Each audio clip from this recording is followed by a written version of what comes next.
ലക്ഷ്മിയുടെ വീഡിയോസ് കാണുന്ന ഒരുപാട് പേരുണ്ട്. ഞങ്ങളുടെ ലൊക്കേഷനിൽ എന്നെ ഒരു ഡയറക്ടർ വഴക്ക് പറയാം, അത് ചെയ്തത് ശരിയായി. അമ്മേൻ്റെ അടുത്താണ് ഈ കുട്ടികൾ കണക്റ്റഡ് ആണ്. ഇങ്ങനെയൊക്കെ പറഞ്ഞു നോക്കുമ്പോൾ you should see the light in the side. പക്ഷെ ഏട്ടനൊന്ന് കൺമണി എന്ന് വിളിച്ചാൽ എൻ്റെ കുട്ടി അനാവശ്യമായിട്ടുള്ള phone talks that is a very important thing. അപ്പോൾ ഞാൻ പറയും, നിങ്ങൾ എപ്പോഴെങ്കിലും അവൻ അനിമേറ്റഡ് വീഡിയോസ് എന്താ കാണുന്നത് നോക്കിയിട്ട്. നമ്മൾ വീട്ടിലാണെങ്കിലും ഇപ്പം നമ്മൾ പാരൻസ് അങ്ങോട്ടും ഇങ്ങോട്ടും ഹഗ് ചെയ്യുന്നതും കിസ് ചെയ്യുന്നതും ഒക്കെ കണ്ട് തന്നെ വളരെ നല്ലത്. അപ്പോൾ ഈ ഒരു ഏജ് നമ്മൾ മാക്സിമം എൻജോയ് ചെയ്യുക.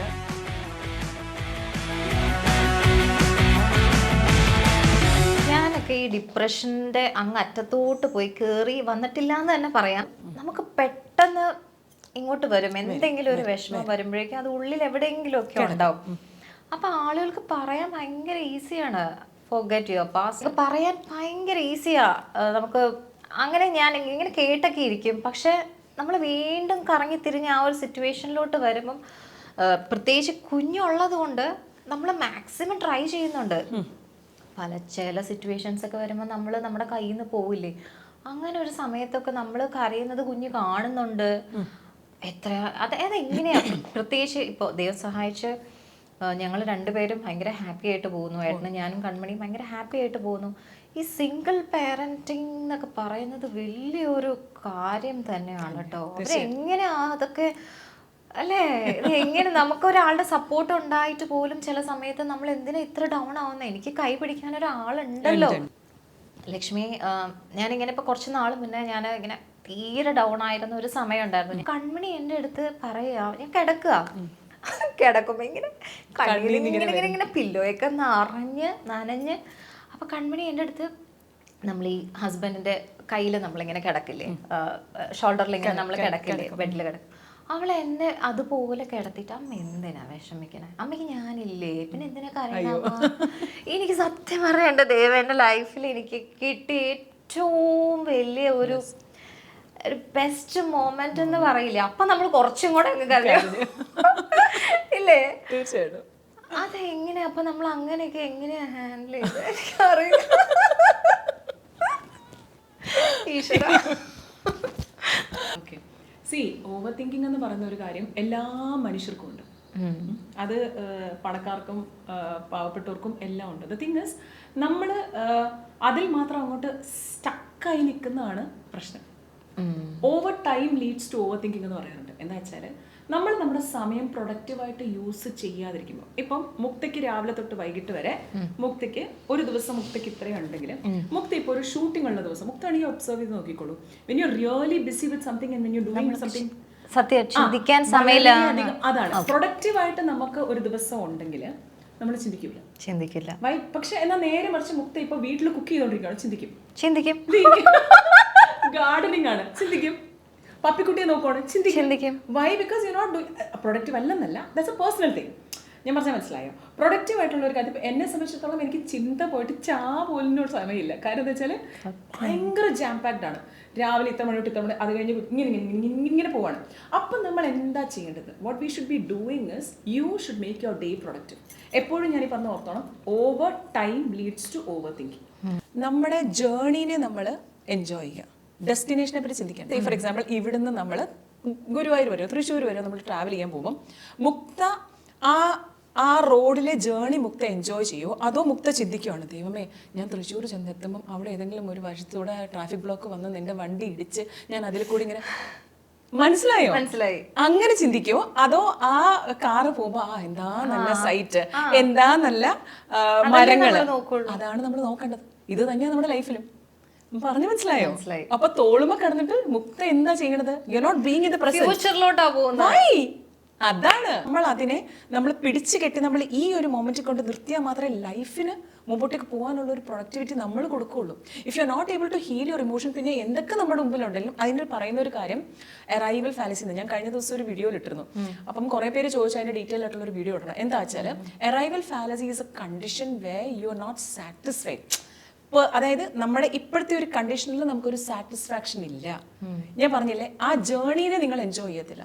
ഇപ്പൊ നമ്മൾ രണ്ടുപേരും തമ്മിൽ സംസാരിക്കുന്നു, മുക്തയ്ക്ക് ഒരു ചിന്തയും വരില്ല. Because you keenly observing. ഞാൻ എന്താ പറയണെന്ന് മുക്ത കേൾക്കുന്നു. പക്ഷെ മുക്ത ഞാനൊരു 10 മിനിറ്റ് അവിടെ ഇരുത്തേ പോകും മുക്ത. അല്ല, because I been knowing you കുറെ നാളായിട്ട് നമ്മൾ സംസാരിച്ച് കുറെ ലോങ് കോൺവെർസേഷൻ. ഇപ്പൊ അങ്ങനെയൊക്കെ ചെയ്യാൻ ഒരു ഓപ്ഷൻസ് ഉള്ള ആളുകളാണ് ദൈവം സഹായിച്ച് നമ്മളൊക്കെ. അതെ. അങ്ങനെ ഇല്ലാത്തവരെന്താ ചെയ്യാം? അങ്ങനെ ഇല്ലാത്തവർക്ക് ഞാനൊരു കാര്യം പറയട്ടെ, അതായത് നമുക്കിപ്പം നമ്മൾ ഒബ്സർവ് ചെയ്ത് നോക്കുവാണെങ്കിൽ ഡെയിലി വേജസിൽ വർക്ക് ചെയ്യുന്ന ആൾക്കാരല്ലേ, എന്തുകൊണ്ടാണ് പറയുന്നത് അവരാണ് ഏറ്റവും ഹാപ്പി എന്ന്?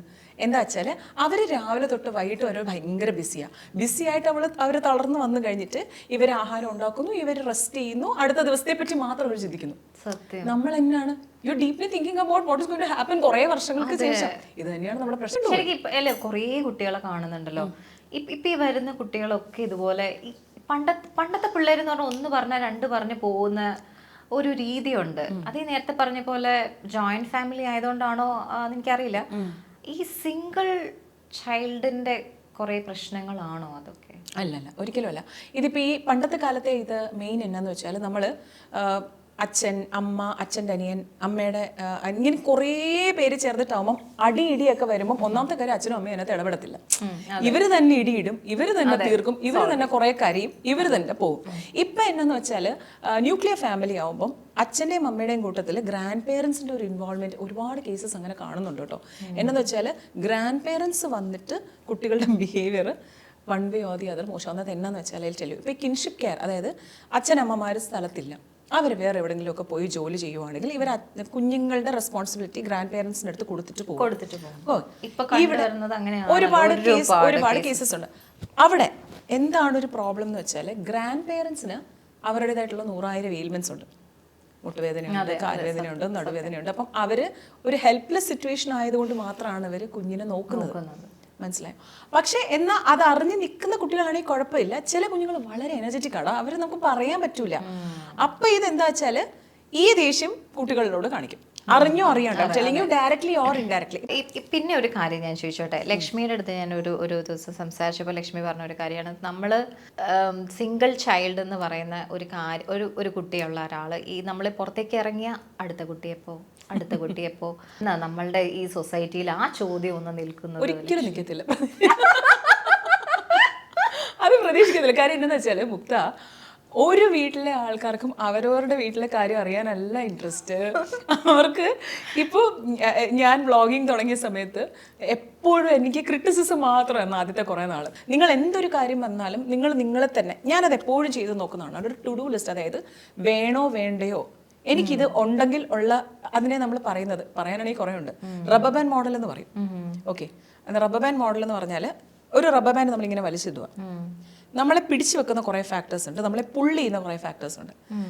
പിടിച്ചു വെക്കുന്നത് ഇപ്പൊ സേ ഫോർ എക്സാമ്പിൾ ഒരു വെളിയിൽ ഇതിന് ഒരു ചെറിയൊരു ഓഫർ വന്നിട്ടുണ്ട് കുറച്ച് നാൾ മുമ്പ്. അപ്പം ഞാനിങ്ങനെ എഴുതി ഞാൻ വെച്ച് നോക്കിയപ്പം what is holding me back, അതായത് എനിക്ക് അവിടെ പോകണ്ട, ഞാൻ ഇവിടെ തന്നെ നിന്നാൽ മതി എന്നെ ഹോൾഡ് ചെയ്യുന്ന ഫാക്ടേഴ്സ് എന്തൊക്കെയാണ്. ഞാൻ എഴുതി നോക്കിയപ്പോൾ പോകുന്നതിനെക്കാട്ടി കൂടുതൽ ഞാൻ ഇവിടെ നിൽക്കുന്നതിലാണ് എനിക്ക് ആ വെയിറ്റേജ് ഉള്ളത്. അപ്പൊ പിന്നെ I decided okay I will be here. ഇത് ഫോളോ ചെയ്യുന്ന ഒരുപാട് നല്ലതാണ്. ഇനി ഒരു കാര്യം കൂടെ, നമ്മുടെ ഒരു ഫൈനൽ ഒരു ക്വസ്റ്റ്യൻ ഞാൻ ചോദിക്കുകയാണ്. കുറേ കേസസ് ഡെയിലി കേൾക്കുന്ന ഒരാളായതുകൊണ്ട് ഞാൻ ചോദിക്കുകയാണ് കേട്ടോ. ഇപ്പോഴത്തെ ഒരു തലമുറ എന്ന് പറഞ്ഞാൽ, പ്രത്യേകിച്ച് പെൺകുട്ടികൾ, നമ്മൾ സ്വന്തമായിട്ട് ഏൺ ചെയ്യണം, നമ്മൾ സെക്യൂർഡ് ആവണം, നമുക്കായിട്ടൊരു സ്പേസ് വേണം, പിന്നെ എന്തിനാണ് കല്യാണം, അങ്ങനെ ചിന്തിക്കുന്ന പെൺകുട്ടികൾ ഒരുപാട് പേരുണ്ട്. നേരത്തെ പോലെ അല്ലല്ലോ. അങ്ങനെയുള്ളവരോട് എന്താ പറയാനുള്ളത്? ഇപ്പം ലവ് മാരേജ് ആണോ അറേഞ്ച്ഡ് മാരേജ് ആണോ ലക്ഷ്മിയുടെ അടുത്ത് വരുന്ന കേസസിൽ അത് ഹാപ്പി ആയിട്ട് പോകുന്നത് ഏത് തരത്തിലുള്ള? ലവ് മാരേജിനും പ്രശ്നമുണ്ട്, അറേഞ്ച് മാരേജിനും പ്രശ്നമുണ്ട്. C the only thing is, ഞാനിപ്പം പല കുട്ടികളും മുക്തി ചോദിച്ച ചോദ്യം ഭയങ്കര റെലവൻ്റ് ആണ്, പ്രത്യേകിച്ച് ഇപ്പോൾ എന്ന് വെച്ചാൽ ഒരുപാട് കുട്ടികൾ എന്നോട് വന്നിട്ട് പറയാറുണ്ട്, പ്രീ മാരിറ്റൽ കൗൺസിലിങ്ങിന് വന്നിട്ട് ഇടിച്ചു പിരിച്ച് പോകുന്ന കേസസ് ഉണ്ടെന്നേ. കാര്യം എന്താണെന്ന് വെച്ചാൽ പല കുട്ടികളും പറയണത് എന്താണെന്ന് വെച്ചാൽ ഇവർക്ക് കല്യാണത്തിന് മുമ്പ് ഉണ്ടായിരിക്കുന്ന ഒരു ഫോം അല്ല കല്യാണത്തിന് മുമ്പ് എന്ന് പറഞ്ഞാൽ നമ്മൾ എപ്പോഴും ആണും പെണ്ണും അവരുടെ ഏറ്റവും ബ്യൂട്ടിഫുൾ ആയിട്ടുള്ള ഒരു ഫേസ് മാത്രം. അല്ലല്ല, അറേഞ്ച്ഡ് മാരേജിന്റെ ആണെങ്കിൽ തന്നെ അവരൊരു 2 to 3 months ഗ്യാപ്പ് അവർക്ക് കിട്ടുമല്ലോ ടോക്കിങ്ങിനോ, അച്ഛനും അമ്മയും അറിഞ്ഞ് ആ സമയത്തൊന്നും നമ്മൾ ഒരാളുടെ കൂടെ നിന്ന് ഇത്ര നാൾ പഴകി കഴിയുമ്പോൾ മാത്രമേ യഥാർത്ഥത്തിലുള്ളൊരു ഫേസ് ആ ആളുടെ നമുക്ക് അറിയാൻ പറ്റുള്ളൂ. അപ്പോൾ അതുകൊണ്ടാണ് പല കുട്ടികളും ഇപ്പം എന്താണ് ലിവിങ് റിലേഷനിൽ നിന്ന് മനസ്സിലാക്കി കഴിഞ്ഞിട്ട് മാത്രം ഇവർ വേണോ വേണ്ടേ എന്നുള്ളൊരു തീരുമാനത്തിലേക്ക് വന്നാൽ തെറ്റാന്ന് നമുക്ക് പറയാൻ പറ്റത്തില്ല. അതാ ഞാൻ പറഞ്ഞത്, ഇറ്റ്സ് എ പേഴ്സണൽ ചോയ്സ്. ഇപ്പം ചില ആൾക്കാർക്ക് എന്താണ്, I want to lead a family life. ഇപ്പം എന്നെ സംബന്ധിച്ചിടത്തോളം എനിക്ക് കല്യാണം കഴിക്കണം, എനിക്ക് കുഞ്ഞ് വേണം, എനിക്കൊരു ഫാമിലി ലൈഫ് വേണം എന്നുള്ളത് എൻ്റെ പേഴ്സണൽ ചോയ്സ് ആണ്. മുക്ത ഇപ്പോൾ പറയാണ്, ഇല്ല എനിക്കിപ്പോൾ ഒരു ബിസിനസ് തുടങ്ങണം, എനിക്ക് എൻ്റെ കാര്യങ്ങൾ ഫ്രീ ആയിട്ട് ചെയ്യണം, എനിക്ക് ആരോടും എനിക്ക് ബോധിപ്പിക്കേണ്ട കാര്യമില്ല, it's my life, it's my journey എന്ന് പറഞ്ഞാൽ മുക്ത ശരിയാണ്. I can see you wrong അല്ലേ? So it's not about love marriage or arrange marriage, it's all about giving self respect. അങ്ങോട്ടും ഇങ്ങോട്ടും നമ്മൾ കൊടുക്കുന്ന ഒരു സെൽഫ് റെസ്പെക്ട്, നമ്പർ 1.